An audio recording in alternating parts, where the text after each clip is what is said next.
Lecture de la parole de Dieu. Ecclésiaste chapitre 1. Parole du Coëlette, fils de David, roi de Jérusalem. Vanité, vanité, dit le Coëlette, complètement futile, plus rien n'a d'importance. Que récolte-t-on pour tout l'ouvrage pour lequel on peine sous le soleil? Les générations vont, les générations viennent, mais la terre subsiste pour toujours. Le soleil se lève, le soleil se couche, puis il se hâte vers sa demeure, et c'est de là qu'il se lève. Le vent souffle vers le sud, puis il se tourne vers le nord. Le vent souffle partout et refait son parcours.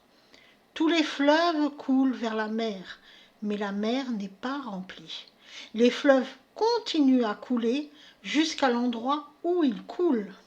Tout est ennuyeux, plus qu'on ne peut l'exprimer. L'œil n'est pas rassasié de voir, l'oreille n'est pas rassasiée d'écouter. Ce qui a été est ce qui sera.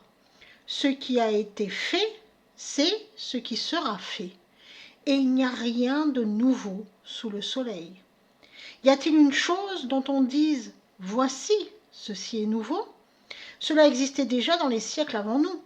Personne ne se souvient des gens du passé. Et ceux qui sont à venir, il n'en restera aucun souvenir chez ceux qui viendront après eux.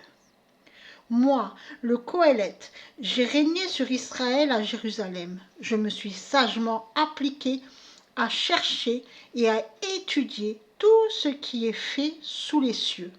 Quelle tâche ennuyeuse! Dieu a donné à l'humanité afin de nous garder occupés.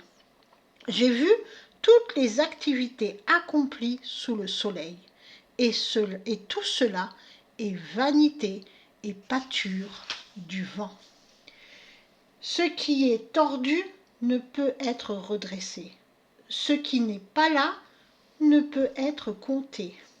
Je me suis dit, voici, j'ai acquis beaucoup de sagesse, plus que quiconque ayant régné sur Jérusalem avant moi.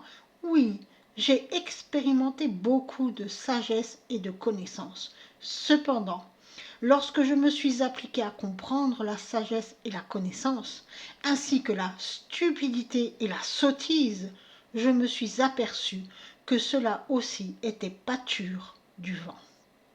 Car beaucoup de sagesse amène beaucoup de chagrin. Plus il y a de connaissances, plus il y a de souffrance.